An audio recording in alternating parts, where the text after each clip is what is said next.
तो हेलो दोस्तों, नमस्कार। कैसे हैं आप सब? आई होप कि आप सब अच्छे होंगे और खूब बढ़िया से पढ़ाई वढ़ाई कर रहे होंगे।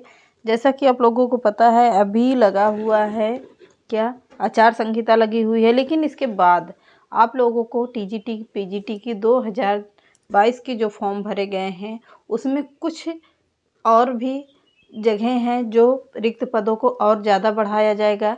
बढ़ाकर आप लोगों को फिर से आप लोगों को एक नए तरीके से फॉर्म देखने को मिलेगा।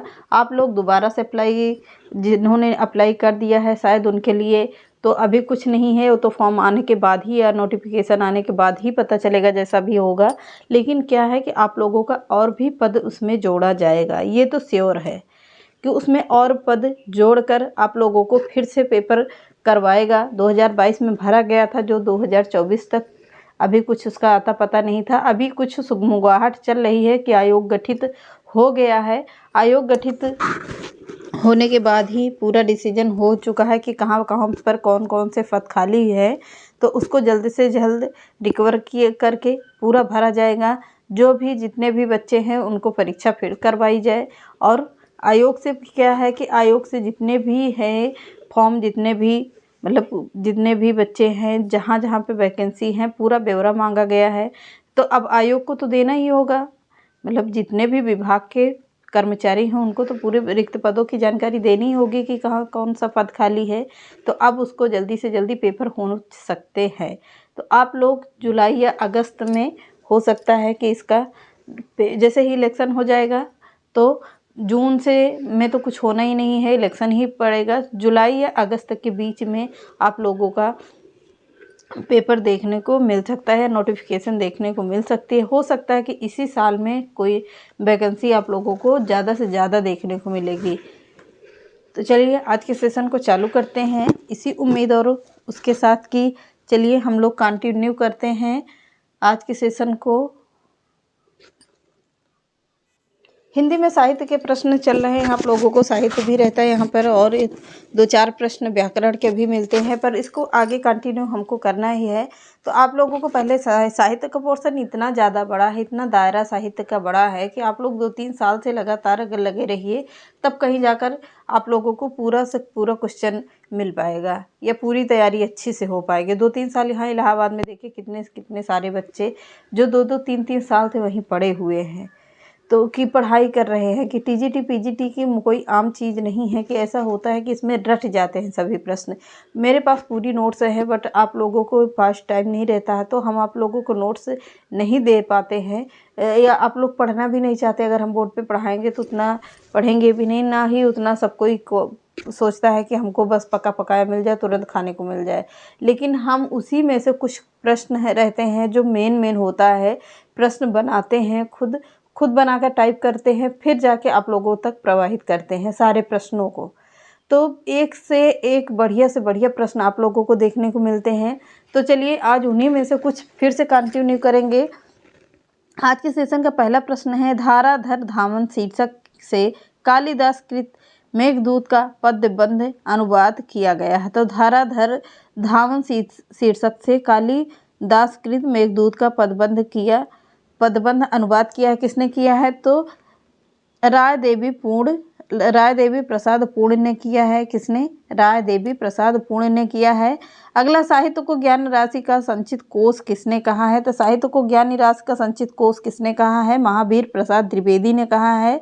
अगला है, हम कौन थे, क्या हो गए और क्या होंगे, अभी आओ विचारें आज मिलकर ये समस्याएं सभी पंक्ति किसकी है पूछ रहा है। फिर से देखिएगा, हम कौन थे, क्या हो गए और क्या होंगे, अभी आओ विचारे आज मिलकर ये समस्याएं सभी पंक्ति है। किसकी पंक्ति है? यह पंक्ति है भारत भारती से ली गई है किसकी? मैथिली शरण गुप्त की रचना है। पंक्ति है। कहाँ से ली गई है? तो भारत भारती रचना से ली गई है। अगला है, राम नरेश त्रिपाठी की स्फुट कविताओं का संग्रह है। राम नरेश त्रिपाठी का स्फुट कविताओं का संग्रह क्या है? मानसी है। क्लियर हुआ? क्या होगा? मानसी है। अगला प्रश्न देखते हैं, किस कवि को एक भारतीय आत्मा कहा जाता है? तो किस कवि को कहा जाता है? माखनलाल चतुर्वेदी को एक भारतीय आत्मा कहा जाता है। किसे? माखनलाल चतुर्वेदी को। अगला प्रश्न देखते हैं, नरेंद्र शर्मा का सर्वाधिक लोकप्रिय काव्य संग्रह है। तो नरेंद्र शर्मा का सर्वाधिक लोकप्रिय काव्य संग्रह कौन सा है? प्रवासी के गीत।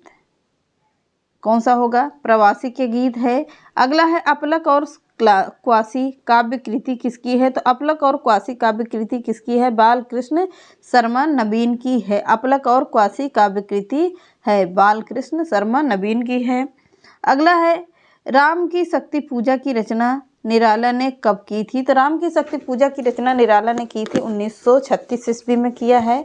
कब? 1936 ईस्वी का है। अगला है, मनुष्यों की मुक्ति की तरह कविता भी मुक्ति होती है। मनुष्यों की मुक्ति की तरह कविता भी मुक्ति होती है, कथन किसका है? तो निराला का है। किसका? निराला को होगा। परिमल की भूमिका में से लिखा गया है। परिमल रचना है कि परिमल की एक भूमिका से यह पंक्ति ली गई है, कथन लिया गया है। ले चल मुझे भुलावा देकर मेरे नाविक धीरे धीरे। ले चल मुझे भुलावा देकर मेरे नाविक धीरे धीरे, यह पंक्ति किसकी है? बहुत ही फेमस पंक्ति है जो इम्पोर्टेंट है। किसकी है? जयशंकर प्रसाद की पंक्ति है। किसके? कौन सी है? ले चल मुझे भुलावा देकर मेरे नाविक धीरे धीरे पंक्ति है प्रसाद जी की, यानी कि जयशंकर प्रसाद की। अगला है, किस कवि ने दादा भाई नौरोजी को विलायत में काला कहे जाने पर अपनी कविता में क्षोभपूर्ण प्रतिक्रिया व्यक्त की है?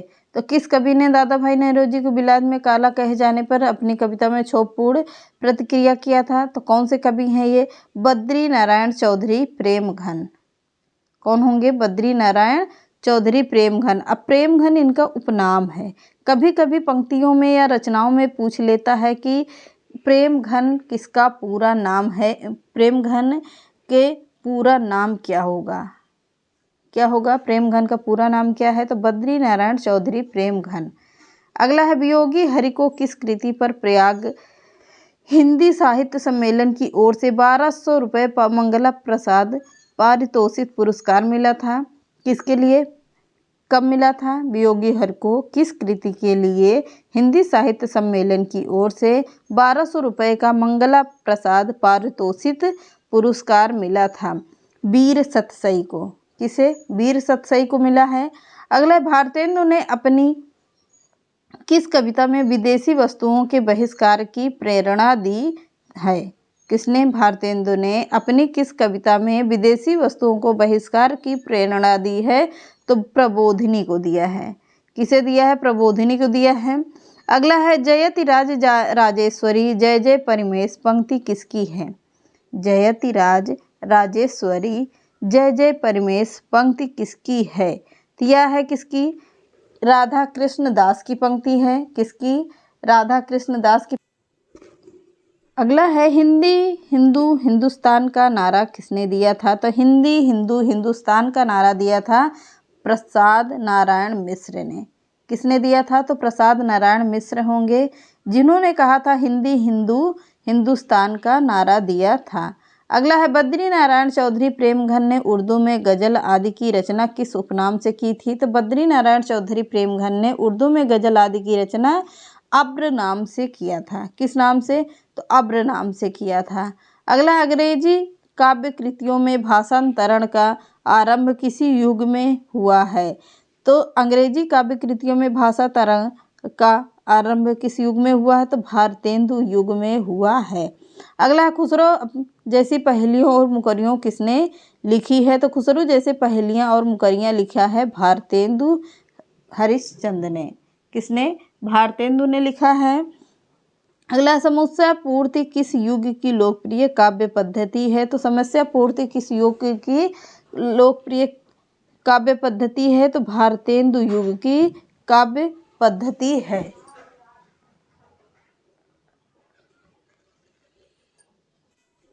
अगला है, हिंदी साहित्य में आधुनिकता के प्रवर्तक कौन माने जाते हैं? तो हिंदी साहित्य में आधुनिकता के प्रवर्तक कौन माने जाते हैं?